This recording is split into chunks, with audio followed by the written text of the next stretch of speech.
আমন্ত্রণ, আপনারা নিউজ 24 দেখছেন। চলতি বছরে পবিত্র হজ পালনের জন্য প্রাক নিবন্ধন শুরু হয়েছে। সচিবালয় সংবাদ সম্মেলনে তথ্য জানান ধর্মমন্ত্রী অধ্যাপক মতিউর রহমান। মন্ত্রী জানান, আগামী মার্চের মধ্যে এই নিবন্ধন কাজ শেষ হবে। সরকারিভাবে নিবন্ধন শুরু হলেও বেসরকারিভাবে শুরু হবে শিগগিরই।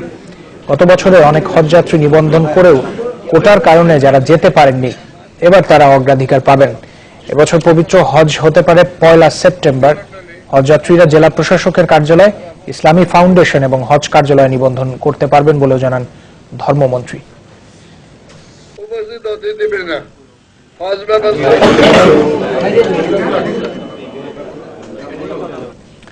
যুক্তরাষ্ট্র ভিত্তিক মানবাধিকার সংগঠন হিউম্যান রাইটস ওয়াচের প্রতিবেদনে ক্ষমতাসীন আওয়ামী লীগের দুঃশাসন ফুটে উঠেছে। নয়াপল্টনে এক সংবাদ সম্মেলনে এই মন্তব্য করেন বিএনপির সিনিয়র যুগ্ম মহাসচিব রুহুল কবির রিজভী। HRW প্রতিবেদনে বাংলাদেশের বাস্তব চিত্র তুলে ধরা হয়েছে বলে আমরা মনে করি। প্রকৃত অবস্থা আরো ভয়ঙ্কর। বাংলাদেশের বিরোধী দলের উপর নির্যাতন নিপীড়ন চলছে, তা দেশি ও বিদেশি বিভিন্ন আন্তর্জাতিক সংস্থা বারবার তুলে ধরলেও বর্তমান স্বৈরশাসক এতে বিন্দুমাত্র বিচলিত হয়নি, বরং তাদের জুলুম পীড়ন অব্যাহত রেখেছে। বিশ্বব্যাংক সহ আন্তর্জাতিক সংস্থাগুলোর জিডিপি প্রবৃদ্ধির পূর্বাভাস রক্ষণশীল। তারা যে পূর্বাভাসই করুন না কেন, চলতি অর্থবছর জিডিপি প্রবৃদ্ধি 0.5% অর্জিত হবে, জানান পরিকল্পনা মন্ত্রী আহম মুস্তফা কামাল। রাজধানীর NEC সম্মেলন কক্ষে এক সাংবাদিক সম্মেলনে তিনি একথা জানিয়েছেন। তিনি বলেন, গত মাসে 9,933 কোটি টাকার এডিপি বাস্তবায়ন হয়েছে। পরিকল্পনা মন্ত্রী জানান, প্রতি বছর দেশে 20 লাখ মানুষ শ্রমবাজারে প্রবেশ করছে। সরকার আগামী বছর 27 লাখ মানুষের কর্মসংস্থানের ব্যবস্থা করতে সক্ষম হবে বলেও তিনি মনে করেন। মুস্তফা কামাল মন্তব্য করেন, দেশের জ্বালানি খাতে বেশ কিছু দুর্বলতা রয়েছে, সেগুলো কাটিয়ে উঠতে নানা পদক্ষেপ নেওয়া হচ্ছে।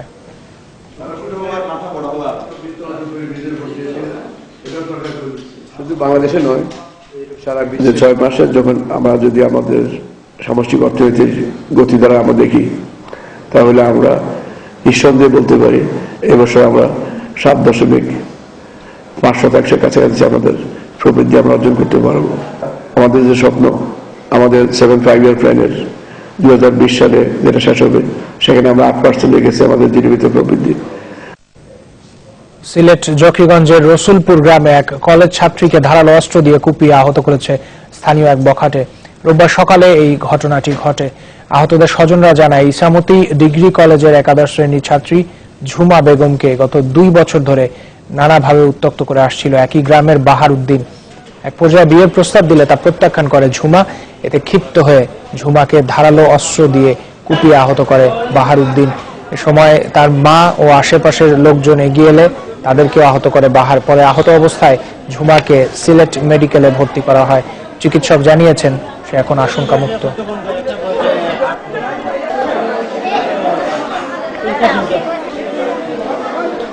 মেয়েটা কইছে যে বাহারে মারছে বলে, এই সময় কিরাদি মারছে তোমার এই রক্ত দে বলে, চাকু দিয়ে ফাড়াইছে। আর এই যে উবাইতেছে করলে করলে আমরা দেখছি না, আর সে আগে গিয়া খালি ওলা আমার আর আমার ফুড়ি রে খালি চাকু দিয়ে ওলা। আঘাতটা আপাতত এখন পর্যন্ত পেটের উপরের দিকে একটা আঘাত হচ্ছে। এখন ওখানে যেটা নিয়ে দেখবো, এটার এক্সটেনশনটা আসলে কতটুকু কোথায় গেছে এটা দেখবো আর কি। ওয়ার্ডের মধ্যে এটা করা সম্ভব না। নরসিংদীর রায়পুরায় পুলিশের সাথে গ্রামবাসী সংঘর্ষে গুলিবিদ্ধ হয়ে একজনের মৃত্যু হয়েছে। বিকালে দড়িগাঁও এলাকায় বাউল গানের আসরকে কেন্দ্র করে এই ঘটনা ঘটে। পুলিশ জানায়, রায়পুরার দড়িগাঁওয়ে ওরসের নামে বাউল গানের অনুমতি চায় গ্রামবাসী। নাশকতার আশঙ্কায় ওই এলাকায় বাউল গানের অনুমতি দেয়নি পুলিশ। এক পর্যায়ে অনুমতি ছাড়াই অনুষ্ঠানের আয়োজন করে স্থানীয়রা, আর এতে করে পুলিশ বাধা দিতে গেলে গ্রামবাসীর সাথে সংঘর্ষ বেঁধে যায়। পরিস্থিতি নিয়ন্ত্রণে আবার বুলেট ছোড়ে পুলিশ। এতে গুলিবিদ্ধ হয়ে ঘটনাস্থলে নিহত হন জালাল। আহত হন 5 পুলিশ সদস্য সহ বেশ কয়েকজন। এই ঘটনায় আহতদের স্থানীয় হাসপাতালে ভর্তি করা হয়েছে।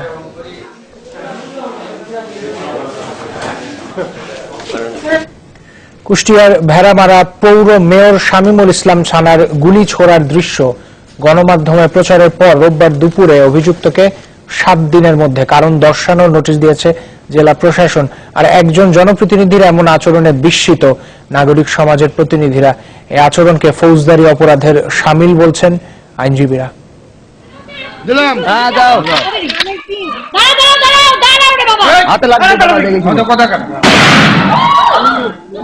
এই ছবি এখন কুষ্টিয়ায় টক অব দ্য টাউন, যা তোলপাড় সৃষ্টি করেছে গোটা দেশে।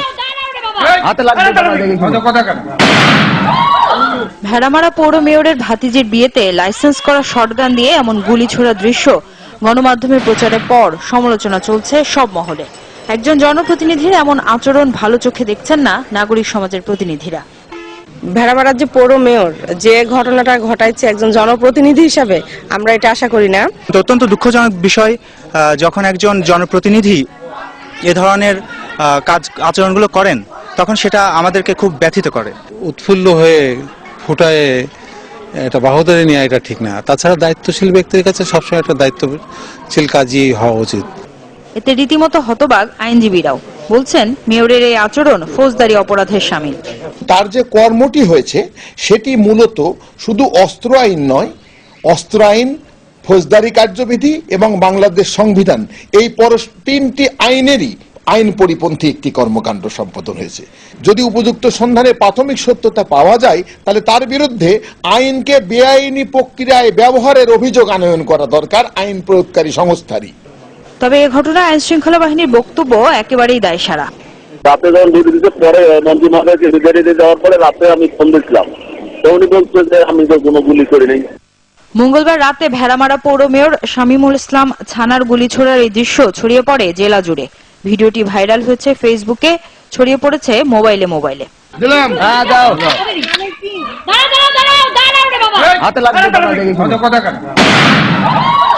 Desk report, channel 24। গুলশান হামলায় গ্রেপ্তার কথিত মাস্টার মাইন্ড রাজীব গান্ধীর গ্রামের বাড়ি গাইবান্ধার শিবপুরের মালঞ্চ গ্রামে। গত বছর জুনে বাড়ি থেকে বেরিয়ে সে আর ফেরেনি। স্বজনরা জানিয়েছেন তার আসল নাম জাহাঙ্গীর আলম। গত বছর বগুড়ায় ছেলেকে স্কুলে ভর্তি করানোর কথা বলে বাড়িতে তালা দিয়ে বেরিয়ে যায় সে। এরপর থেকেই নিখোঁজ ছিল সে। গতকাল বিভিন্ন গণমাধ্যমে ছবি দেখে তাকে চিহ্নিত করে তার আত্মীয়রা। দোষী হলে তার বিচারের দাবি করেছেন এলাকাবাসী। বাচ্চাকে নিয়ে যাবে বগুড়া ভর্তি করার জন্য, তখন আমি বললাম তালা তালা তালা তালাগুলো দিয়ে তো চলে গেছে। আমাদের ওগুলা মনে ছিলই না, ওগুলা ধারণা কোনোদিন করিও নি যে এরকম ছিল। আমরা তো মনে হয় ভয়ের ভিতর ছিলাম এই জায়গায়। আর ধরছে, আর শাস্তি হওয়া উচিত। যশোর, কুমিল্লা ও ভোলায় সড়ক দুর্ঘটনায় 2 ভাই সহ 6 জন মারা গেছেন। পুলিশ জানায় রোববার সকালে অটো রিকশা করে যশোর ঝিনাইদহ মহাসড়কের সোনাতলা পৌঁছান 10 জন শ্রমিক। এ সময় একটি যাত্রীবাহী বাস অটো রিকশাটিকে ধাক্কা দেয়, এতে আহত হন 10 শ্রমিক। স্থানীয়রা তাদের উদ্ধার করে যশোর মেডিকেলে নিলে 2 ভাই লাবলু ও জাকির মারা যান। গুরুতর আহত 2 জনকে ঢাকা নেয়ার পথে মারা যায় আরো 1 জন। এদিকে কুমিল্লায় সড়ক দুর্ঘটনায় 2 জন এবং ভোলায় 1 জন মারা গেছেন।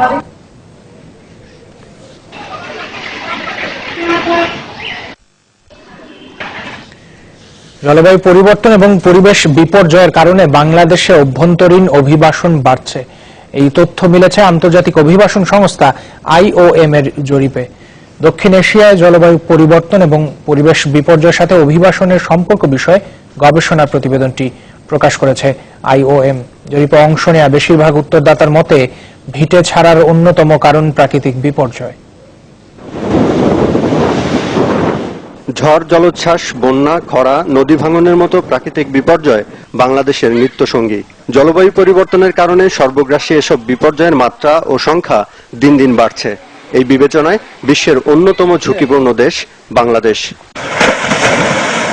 2013 সালের এক গবেষণায় বলা হয়েছে জলবায়ু পরিবর্তনের বিরূপ প্রভাবে আগামী 35 বছরে স্থায়ী বা সাময়িকভাবে প্রায় 1 কোটি মানুষ বাস্তুচ্যুত হবে। আর অন্য এক গবেষণায় বলা হয়েছে এরই মধ্যে 60 লাখ মানুষ বাস্তুচ্যুত হয়েছে। শুধু নদী ভাঙনেই বছরে 1 লাখ মানুষ ভিটে ছাড়া হয়।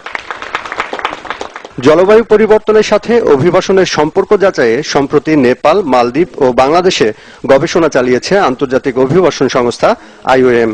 বাংলাদেশের খুলনা, পটুয়াখালী, রাজশাহী ও সুনামগঞ্জ জেলায় এই জরিপ চলে, যেখানে অধিকাংশ উত্তরদাতা ভিটে ছাড়ার জন্য প্রাকৃতিক বিপর্যয়কে দায়ী করেছেন। এই 4টি জেলার বেশিরভাগ মানুষ যারা গ্রামাঞ্চলে বসবাস করে তারা আসলে ডিপেন্ড করে ন্যাচারাল রিসোর্সের উপরে। তাদের সমস্ত পেশা ডিপেন্ড করে হচ্ছে এই প্রাকৃতিক সম্পদের উপরে। এখন দেখা যাচ্ছে যে জলবায়ু পরিবর্তনের কারণে এই প্রাকৃতিক সম্পদগুলো নানাভাবে ক্ষতিগ্রস্ত হচ্ছে। সংস্থাটির চিফ অব মিশন বললেন, জীবন বাঁচাতে জীবিকার সন্ধানে যে মানুষগুলো ভিটে ছেড়ে অন্যত্র যাচ্ছেন তাদের নিরাপত্তা নিশ্চিত করতে হবে। এই পরিপ্রেক্ষিতে কি আবশ্যক হলো যে মাইগ্রেশনটাকে ঠিক মতন গভর্নেন্স করা কি ম্যানেজ করার দরকার আছে, না হলে লোকরা যারা একবার ক্লাইমেট চেঞ্জের জন্য ক্ষতিগ্রস্ত হয়েছে আবার মাইগ্রেশন প্রসেসে তারা ক্ষতিগ্রস্ত হইতে পারে।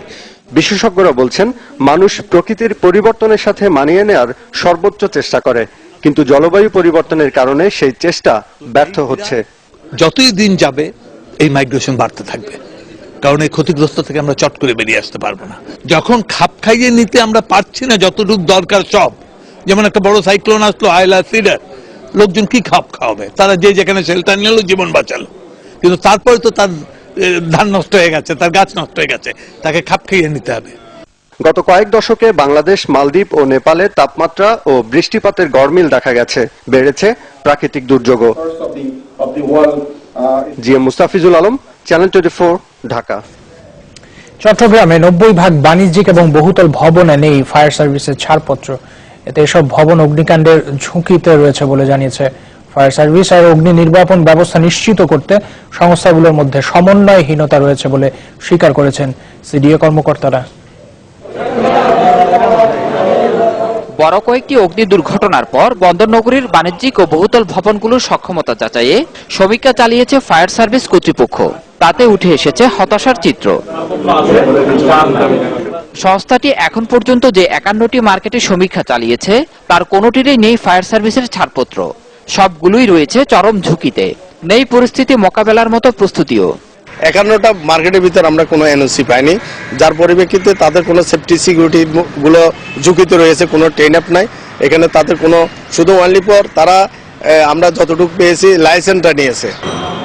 নগরীতে গড়ে ওঠা বাণিজ্যিক ও বহুতল ভবনগুলোতে নকশা অনুযায়ী অগ্নি নির্বাপন ব্যবস্থা রাখা হয়েছে কিনা তা যাচাইয়ে কোনো মনিটরিং ব্যবস্থা নেই সরকারি সংস্থাগুলোর, যা স্বীকার করেছেন সিডিএর কর্মকর্তারা। এই ক্ষেত্রে আমাদের সার্বিকভাবে আমাদের একটা দুর্বলতা রয়েছে সমন্বয়ের ক্ষেত্রে। অধিকাংশ সময় আমরা যখন দুর্ঘটনা ঘটে আমরা প্রথমে যেটা আবিষ্কার করি যে এখানে সমন্বয় ছিল না, এবং আমি এখনো বলবো যে সমন্বয়হীনতা একটা বড় ধরনের সমস্যা, এবং আমরা কোনো কাজে সমন্বিতভাবে আসলেই করতে পারিনি। যুগ থেকে আমাদেরকে পরিত্রাণ পেতে হলে যে সংশ্লিষ্ট যে দপ্তরগুলো আছে এগুলোর মধ্যে সমন্বয়ে আনতেই হবে, এটা কোনো তার বিকল্প নাই। আদারওয়াইজ এটার মাসুল দিতে হবে আমাদের সাধারণ জনগণকে, এবং দিতে হবে ন্যাশনাল ইকোনমিতেও এটা এফেক্ট আসবে। এদিকে অগ্নিকাণ্ডের ঝুঁকি কমাতে বহুতল ভবনের বাসিন্দাদের প্রশিক্ষণ দেওয়ার কথা বলছে ফায়ার সার্ভিস। আমরা প্রতিটা ভবনকে আমরা একটা ইউনিট ধরে এখানে ট্রেনিং এর ব্যবস্থা করছি, মরার ব্যবস্থা করেছি, সেফটি সিকিউরিটির ইকুইপমেন্টের ব্যবস্থা এবং আন্ডারগ্রাউন্ড রিজার্ভার ওয়াটার ট্যাঙ্ক এগুলো যাতে এনশিওর হয় সেগুলোর ব্যাপারে আমরা নজর দিচ্ছি। ফায়ার সার্ভিসের হিসাব অনুযায়ী ফায়ার লাইসেন্স নেওয়া বাণিজ্যিক প্রতিষ্ঠানের সংখ্যা 8368টি। তবে এর বাইরে নগরীতে কি পরিমাণ মার্কেট ও বহুতল ভবন রয়েছে তার সঠিক কোনো তালিকা নেই সিডিএ বা ফায়ার সার্ভিসের কাছে। জামশেদুল করিম, চ্যানেল 24, চট্টগ্রাম। আরেকটা বিরতির সময় হলো, যখন ফিরবো তখন যা থাকছে।